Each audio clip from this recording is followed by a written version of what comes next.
Good evening. You are now with me, Handy Gui, for TVS Nightline, and here are the headlines for tonight. Sarawak Premier Datuk Patinggi Tan Sri Abang Johari Tun Openg announces a special financial assistance package equivalent to 2 months' salary for state civil servants. Meanwhile, Sarawak introduces a monthly special allowance for Sarawak civil servants categorized by grade groups beginning January next year.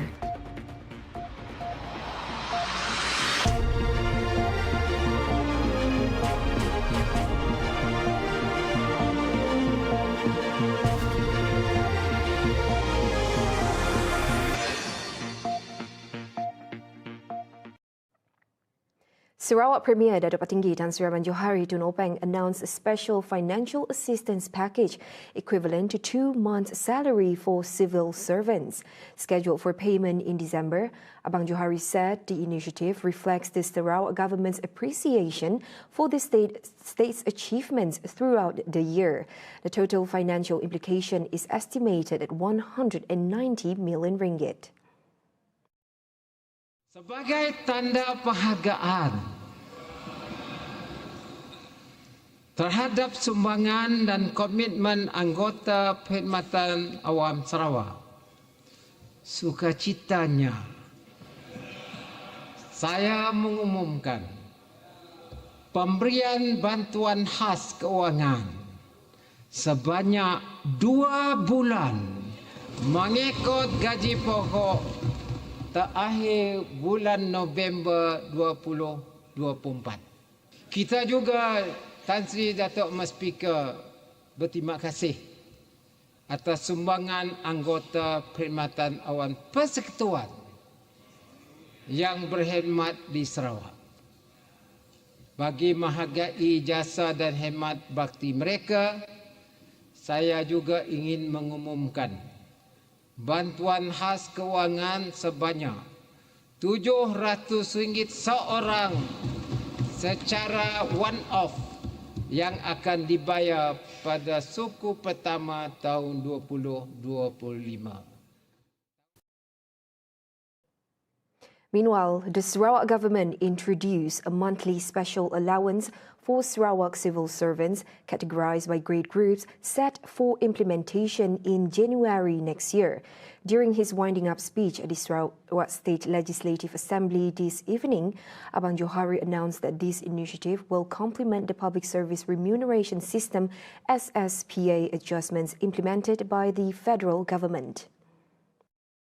Sebagai tambahan kepada penyerasan gaji dalam SSPA, mulai Januari 2025, kerajaan GPS juga bersetuju untuk memperkenal dan memberi allowance khas bulanan kepada anggota Perkhidmatan Awam Sarawak berdasarkan grade kumpulan dengan kadar seperti berikut.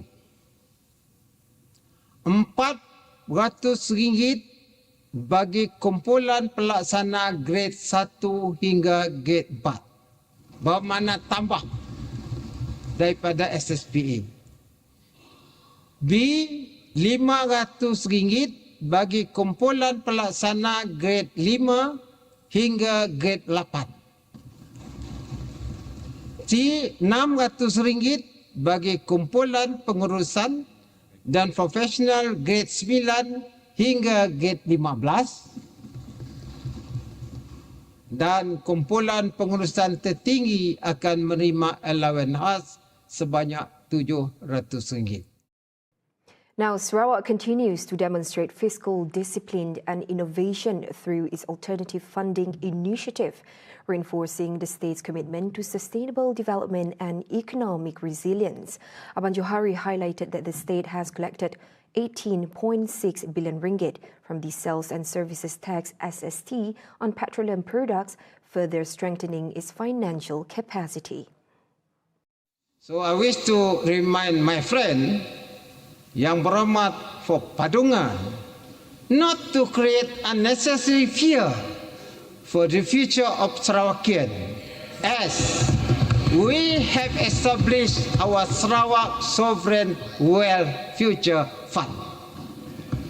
Here, we are committed on the appropriation of an initial 8 billion ringgit into the future fund and followed by subsequent annual appropriation over a period of 20 years. And until then, the money from the fund cannot be withdrawn, even by successive government. Responding to claims by Padungan Assemblyman Chong Chen-jen regarding financial risk and dwindling reserves, the Premier dismissed the allegation as baseless. There was a prophecy that Sarawak would become bankrupt during the first 3 years of my leadership. The first 3 years of my leadership, Sarawak will be bankrupt. As all of you know, this did not happen. Instead of becoming bankrupt, we managed to further increase our revenue, while at the same time, Sarawak become a high-income economy, recognized by the World Bank. He reaffirmed that the GPS-led government is a responsible administration. Abang Johari also emphasized the state's strategic focus on transparency and good governance, including regular updates on alternative financing programs and strict regulatory compliance. These initiatives, according to him, have enabled Sarawak to accelerate infrastructure projects while maintaining financial stability, laying a solid foundation for the state's long-term prosperity. He reiterated Sarawak's unwavering vision of building a prosperous future for its citizens through disciplined fiscal management and innovative economic strategies.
Hello there and welcome back.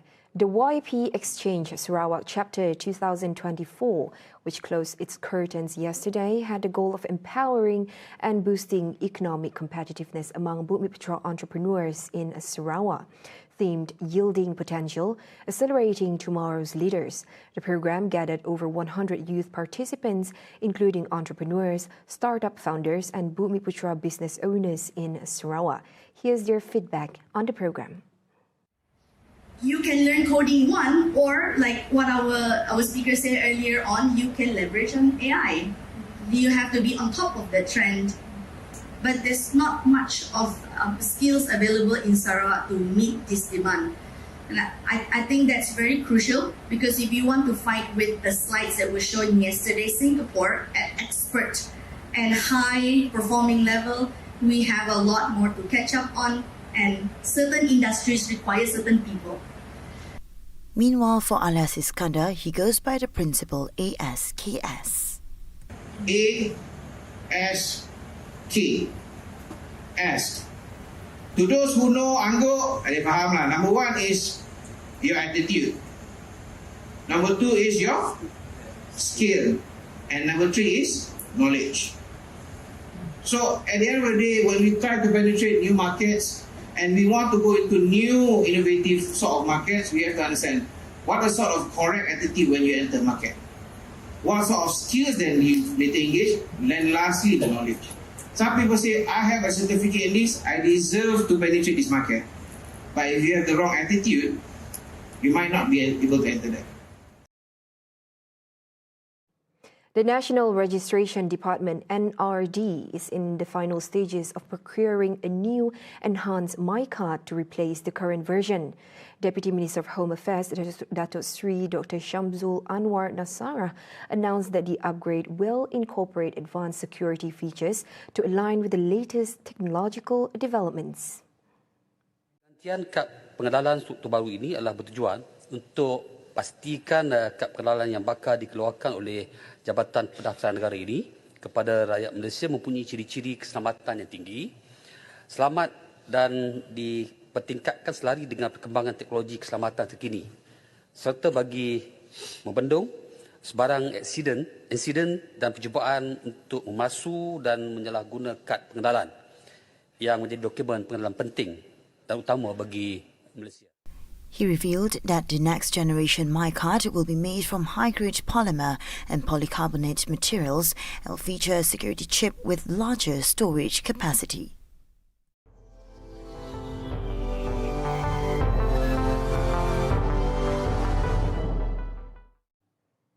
The UN Security Council will vote Wednesday on a draft resolution urging an immediate, unconditional and permanent ceasefire in Gaza and the release of all hostages. However, the resolution faces potential opposition from the United States, Israel's key ally. The draft being voted on Wednesday also calls for safe and unhindered entry of humanitarian assistance at scale, including in besieged northern Gaza, and announces any attempt to starve the Palestinians. The Palestinian delegation at the UN has suggested this text does not go far enough. He said the only course of action for the Council is to call for an immediate and unconditional ceasefire under Chapter 7 of the UN Charter. The chapter allows the Council to take steps to enforce its resolutions, such as sanctions, but the latest text makes no reference to this option. Meanwhile, the wording has angered Israel and raised fears of a US veto. Since the beginning of the war, the Security Council has struggled to speak with one voice as the United States uses veto power several times, although Russia and China have as well. The few resolutions that the United States did allow to pass by abstaining stopped short of calling for an unconditional and permanent ceasefire. Those were the updates on TVS Nightline. I'm Handy Gui. Thank you for watching. Have a good night.